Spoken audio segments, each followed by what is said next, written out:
I just checked out the Legend Pass car in the Legend Pass showcase event. Did an awful lap. It's a Norway track. I think it's the Norway track. I've no idea where I'm going. But I'm just recording now to talk about the Legend Pass car because this car looks good enough to me. Like it's attractive enough that it would normally trigger me to buy the Legend Pass because especially given what cars have come previously, this looks like a brilliant car. But then I have to be realistic. It's a B class car, and I've got loads of B class cars. So actually, it's not going to change anything. It sits below the Huracan, so the Huracan's there, glowing in gold, and that's where the Lamborghini Invencible is. It's a Lamborghini though, it looks cool. But in B class, I've got the W12, the F1LM, the Porsche 911, all nearly maxed that are brilliant for Gold League and will always get me through without any stress. Regardless of the quality of the car, even if the car was the king of B class, I still, at this point, wouldn't buy the Legend Pass because of it, because now it's sort of, I don't want to say when I started the game, but I always expected that you needed to have cars to get through special events. But I thought the variability of success would be more spread out. So I thought you'd have, if you had 2-star cars of everything, you'd get X far, and if you had 3-star cars, I don't know where I'm going. If you had 3-star cars, you get a little bit further, 4 a little bit further still. But what happened was you just kind of needed everything maxed or you couldn't proceed. And to have stuff maxed was impossible unless you spent cash.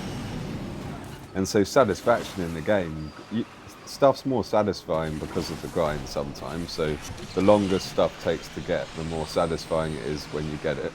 The jackpots are satisfying because they're so rare. So if they came all the time, they wouldn't be as satisfying.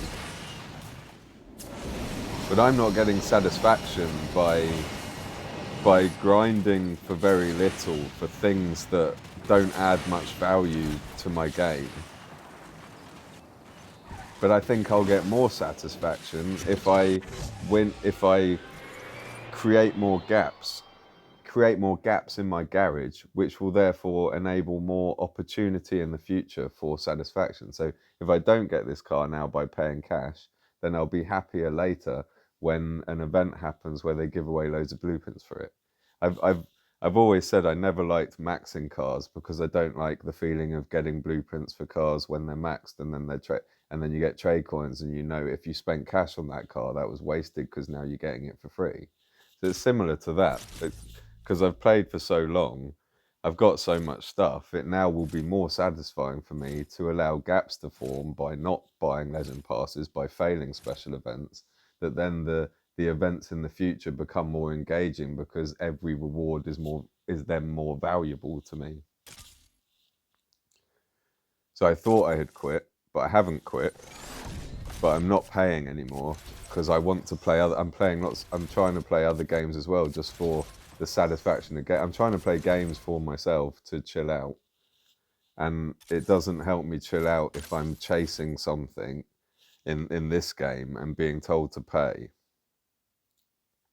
I want to play on my own timetable, so I want to dip in and out of any game I choose and not feel that this game had made it so that I felt that if I stopped playing, then there was no point in carrying on. It's the way people say, like, oh, have you quit? Like, you have to play every day or you've given up forever. No, I just want to use it for my own purposes to chill out.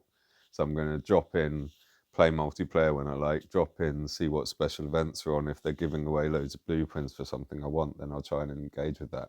But I decided long ago I'm not going to sit and grind a hunt, and I'm going to go through Drive Syndicate, but I'm not going to grind it heavily now. I'm going to take it easy. I'm just going to use my wild cards on the C class car, get to the next car, and see how far I get without spending any cash and not worrying about whether I waste anything in the process of going through the stages.